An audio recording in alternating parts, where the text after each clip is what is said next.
Hi, I'm Kevin Lee with the eMarketing Association. My day job is running Did It, an 83-person digital-first marketing agency. I also have a nonprofit called Giving Forward that generates money for other nonprofits using cause marketing. Today, obviously, I'm wearing the eMarketing Association hat, and glad to be here with Ben Barokas, who runs Sourcepoint. And not everybody knows what Sourcepoint is. So first question I want to ask is sort of what's the origin story? What's the elevator pitch for Sourcepoint? Sure. I guess those are two different things. The first off, thank you for inviting me on the podcast, and great to see you again, Kevin. Second off, Sourcepoint is the leading data privacy management company focused on consent, but also data governance and really about helping steer the digital advertising and digital marketing sector through all of the complexities and complications that data privacy is introducing to our ecosystem. And the origin story is really, reaches back, call it 10 years. I founded, prior to founding Sourcepoint, I founded a company called AdMeld, and we did some amazing things as it relates to developing the real-time bidding standard and accelerating programmatic advertising to where it is today. That company was bought by Google at the end of 2011, and while at Google, I became a little bit disillusioned with the lack of conversation around compensation, around value exchange, and the transparency that happens or that should happen between users and the content that they consume and the digital utility that is developed.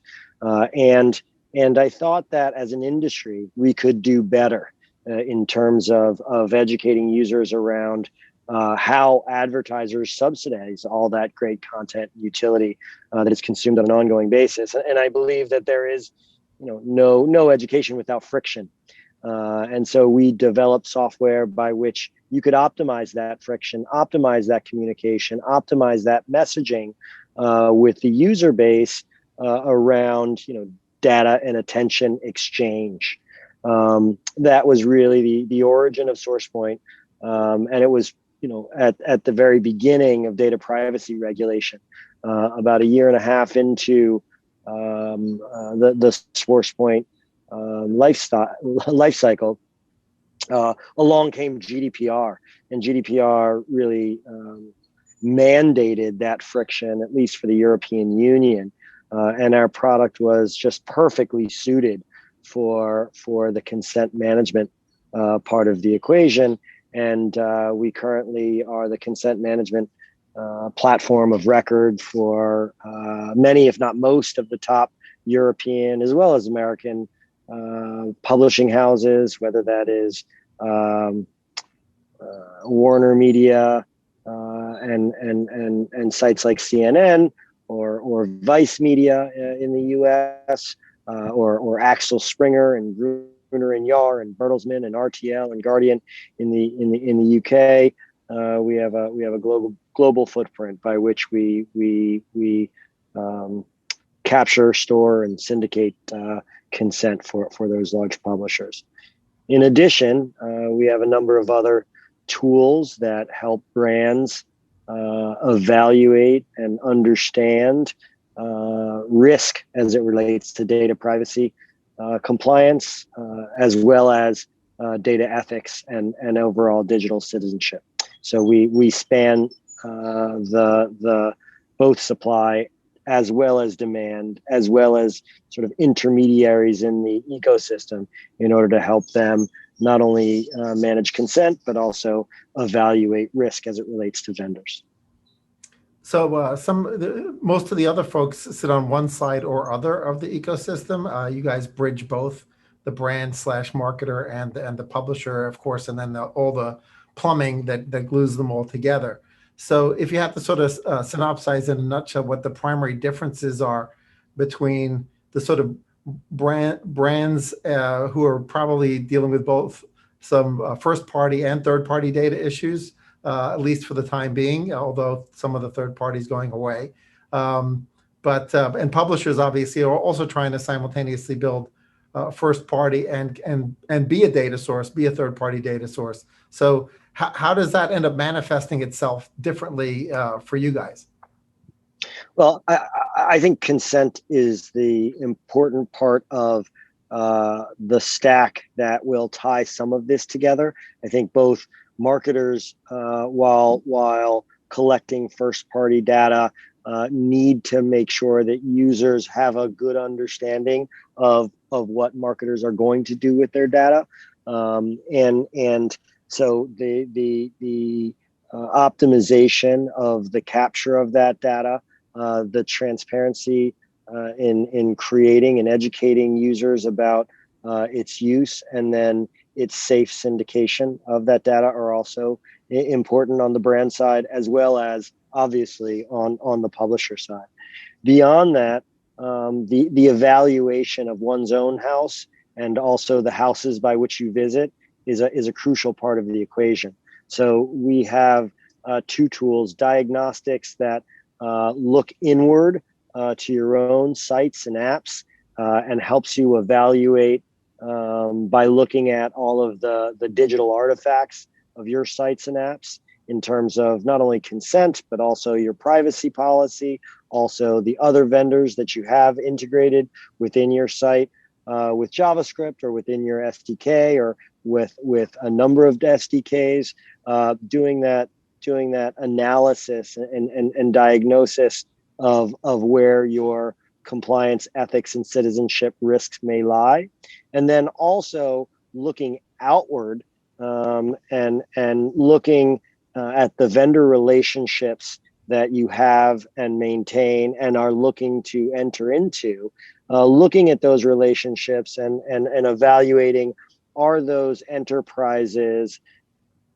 actually being compliant, actually utilizing good data ethics when deploying their technology, and being good digital citizens in how they interact with their user base. And so we help to scan all of those vendors and enterprises by which a brand is doing business with, and we bring them back an evaluation on an ongoing basis on how those enterprises are doing, and if it makes sense to continue doing business with them, depending on the level, the standards that any brand has. And we're working with all different levels of the ecosystem. So the brands themselves, the agencies, the advertising technology providers, as well as the publishers. And we were a very publisher focused organization starting out, but we've evolved to be much more balanced in its execution and implementation over time. Great, thanks. Obviously, hindsight is always 2020 with regards to when regulation or legislation end up occurring, domestically here in the United States or internationally. Regardless of whether we could have potentially changed that, looking back, do you feel like the industry is doing enough now to sort of educate the consumer and on privacy, on the levels of control that they have, on sort of the quid pro quo of, hey, this stuff's free, there's advertising, advertising works better if you see better ads. I feel like, we haven't done a good job as an industry of sort of explaining that to consumers. And I'm wondering whether you think there's still an opportunity for the industry to do that and potentially retain some level of targeting, which might be getting eroded due to legislation or regulation. 100%. I think we all need to do a better job, but it really was the reason why I started the business was to educate consumers around that value exchange. It's so incredible that we live in a world by which advertisers' utilization of attention and data is able to subsidize such an incredible wealth of knowledge and and we should not be bashful about that. That said, we need to align incentives appropriately so that those that are best and are utilizing best practices to educate the consumer are financially rewarded for doing so. It is a travesty that those that are able to insert additional friction almost get penalized through bounce in terms of being able to generate revenue, because I think that was the brilliance of the European Union, and you can argue that there's banner blindness or modal blindness in terms of the asking of consent, but I do think that when asking a European citizen if in fact that they are more knowledgeable today than prior to GDPR around that value exchange, you'll get a yes in a majority of the time. Now, are they sick of seeing 1,000 of these messages as they go to, from site to site and from app to app? Perhaps, but it's a small access to knowledge and utility that they get every day that advertisers are subsidizing for them. And I think we're going to live in a better world whereby the value exchange between each individual publisher and each individual app is strengthened by the explanation of that value exchange. And I really do believe and mean that it is straightened. Those direct touch points with the user, I believe, strengthens, and we have data to show that relationship. And this is the enterprise that the user is doing business with. And so it's also why I don't believe in one fell swoop saying, oh, I agree to the whole ecosystem. It doesn't make sense. The user is doing business with the website. The user is doing business with the app, and that's who they're going to trust with their data, not the whole ecosystem writ large. And so we have to understand that agreement, that value exchange, is on a one-to-one basis. You got me thinking about the value of the brand, the publisher brand, from that perspective. Obviously, if consent is happening at an individual publisher brand or app level, right, the level of trust that the consumer has with that publisher or app brand will probably have a pretty big impact on the percentage conversion rate or the percentage opt-in with regards to data sharing. Do you think that's sort of an opportunity for the stronger publisher brands to really leverage that trust they've built over the years? 100%. And we see many of our clients, like The Guardian, their consent experience is really fantastic, well thought through, and it just pays results because they speak directly to their users, and their users are very connected with that brand, and they trust them so highly with their data, and they're going to have a leg up on their competition because of the unique voice by which they speak to their users. And I believe that there's lots of these lessons to be learned, and especially as we see the deprecation of the third-party cookie, the constraints that Apple is putting on the identifiers, and in general, just the constriction of identifiers is only going to be overcome through trust directly with the user base and directly on a site-by-site and app-by-app basis. Obviously, different folks are coming at solving this problem, if you want to call it solving, from different angles. And there's, strong opinions on both sides with regards to folks like the Brave browser, right, which are essentially thinking about, really creating almost like a ledger of the quid pro quo, right, with regards to the user. But I think everyone looking at their numbers would agree that, they haven't really made the inroads at the percentage levels that would be required for them to be a major player in the ecosystem at this point. What's your thought with regards to sort of the more direct, ledger level accounting of the consumer and the value exchange? So I'll say things. I have nothing but respect for Brandon Ike and the Brave team. I believe it's an interesting theory. That being said, I don't see Brave as an improvement on the browser. In my mind, they've baked in an ad blocker, which is unfortunate. I don't think that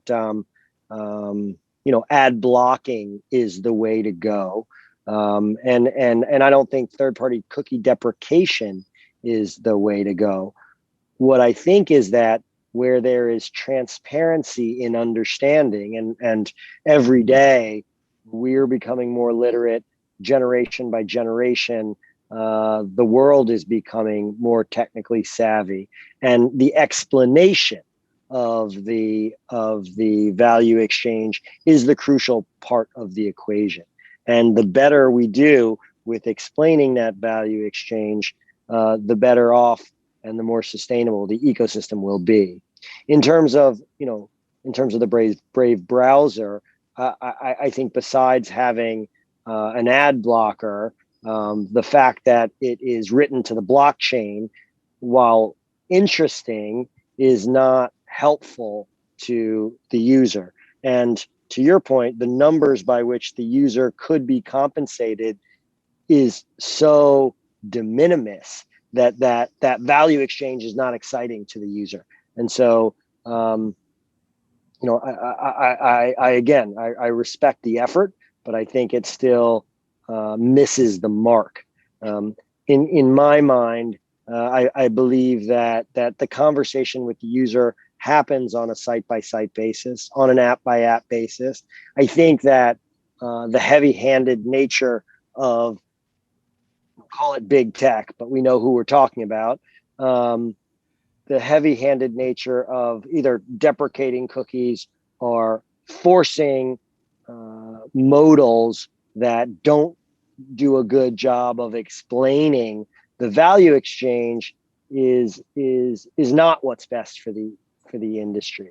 I believe that you can educate users over time to be informed about their decision to give data without adding in 5 additional levels of friction. I think that all of this focus on email is not ideal. Email is even more obviously persistent in most cases, as is phone number, and the pseudonymization of those IDs are imperfectly executed in many ways across many properties. But perhaps there's no putting that genie back in the bottle, and there'll be something new in terms of an identifier for advertising or a unique ID that a user will be able to manage more easily and erase history against going forward. And there's a lot of innovation to come. Obviously we have companies developing IDs left, right, and center, and it'll be sort of the survival of the fittest, and there'll be a Darwinian evolution of the ID space. But again, it's one of the reasons why I love this space so much, and why I've been trafficking ads for the past 20 years is the constant evolution of the ecosystem and the incredible thinking that's done in order to maximize return on ad spend and maximize investment and monetization.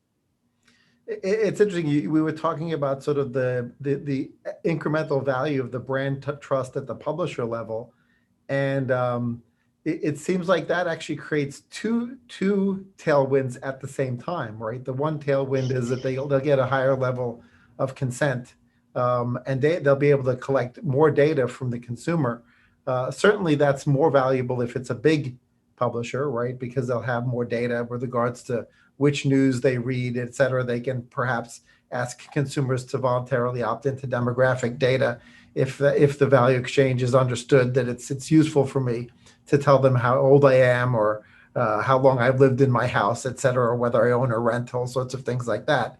But alongside that, as the third party cookie is deprecating and third party targeting and behavioral targeting is going away, you're also getting a flight to quality as from the media buyer, right? The media buyer is saying, oh, it's more like buying a soap ad on a soap opera, right? Like I know who's there, and so yeah, I'll have some demographic data, but I also, less likely to see bots, more likely to get high quality placements, et cetera.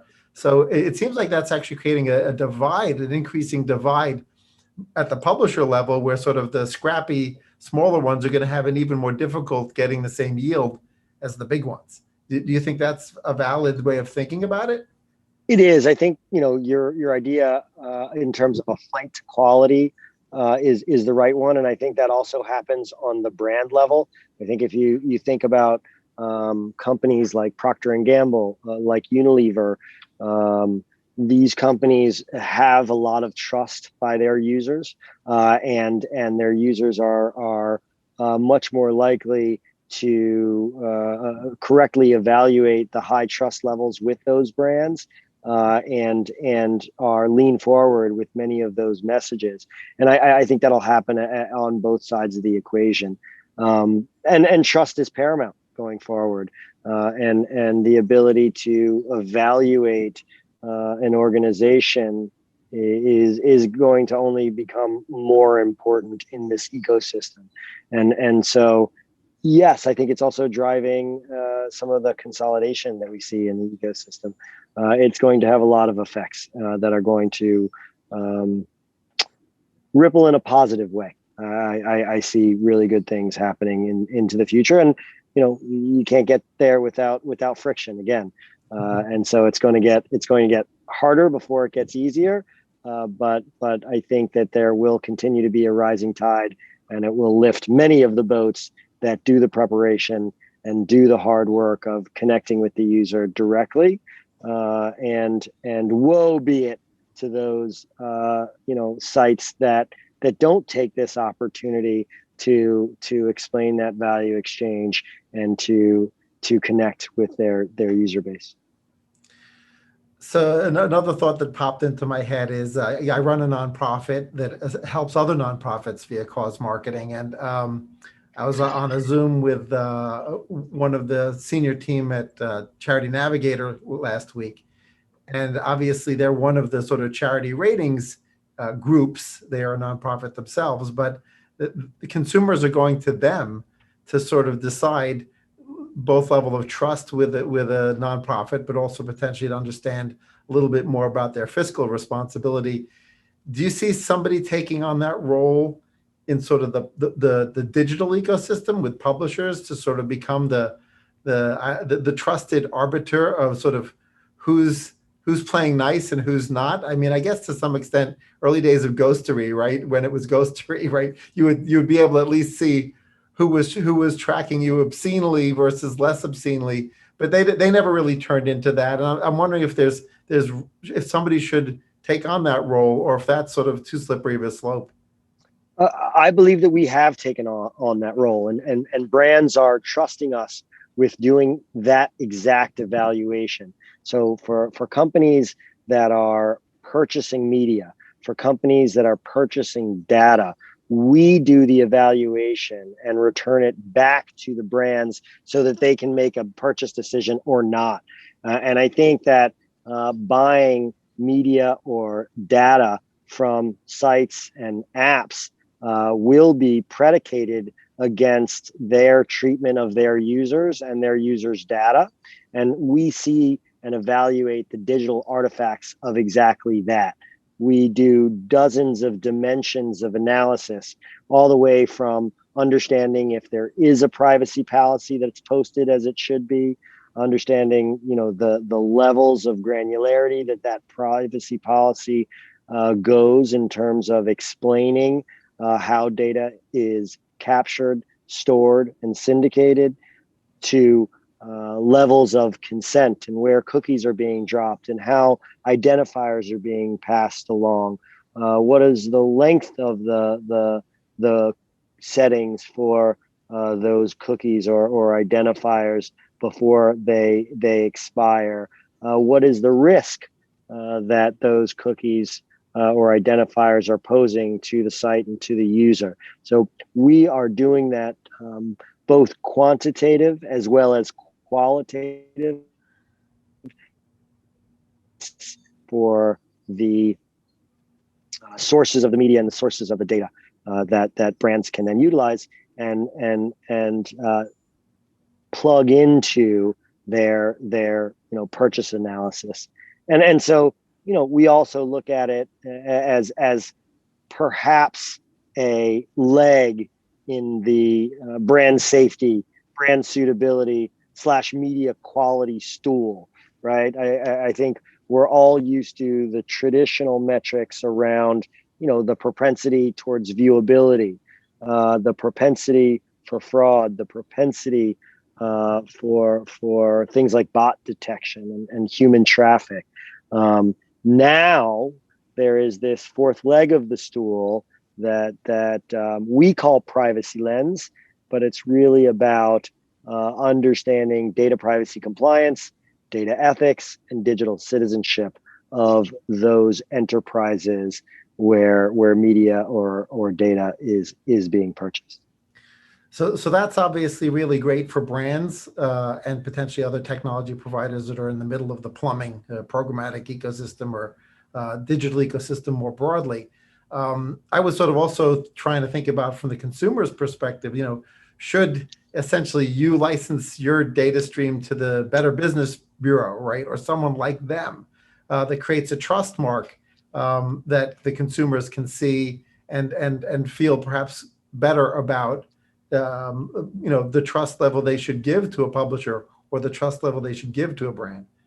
So we've been having a number of discussions with large partners about doing exactly that, and more than happy to work with the e-marketing association for that purpose. But absolutely, I think that for us, it's really about the alignment of incentives that if the enterprises that are being transparent and respectful of the user's data privacy are to gain additional revenue, and those bad actors in the ecosystem are suffering the loss of revenue, then we're doing our job, right? And whether that's a seal of approval on a website or in an app, or whether that's really a movement or a flight to quality in terms of the advertising revenues, whether that's purchasing media or data going to those sites and apps that are doing the right thing. I think both of those are really good outcomes, and that's what we're driving towards every day. Great. Thanks so much. Well, given where everything is evolving at a pretty high rate of speed, are there any sort of either marketing channels or ad formats or forms of marketing that have you sort of excited on a go forward basis? Well, you have to look at the CTV and OTT space and be thrilled about that level of increased spend, and also the ability to personalize and customize in that experience, as well as being almost fully addressable, right? So, and I believe that the consent and the preferences, the preference opportunities there are very large. I always talk about as we're going down the path of customization and personalization of the experience, you have that interchange and interaction with the user. And you're asking the user to provide you with data, and in exchange, you're providing them with a customized experience. And part of that customization is marketing for things that they would want, and being very upfront about that messaging and about that value exchange and about that exchange in general is absolutely crucial. And so, super excited there.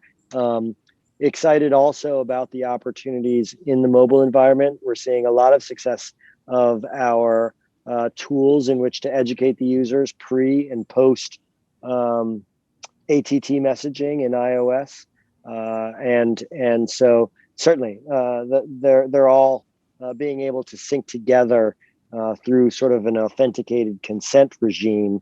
The person on OTT being the same person on mobile, being the same person on the web, is very exciting and lends itself to great customized and personalized experiences and addressability and return on investment.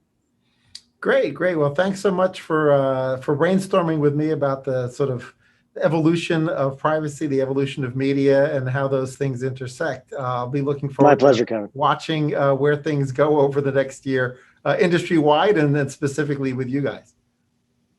Sounds good. Looking forward as well.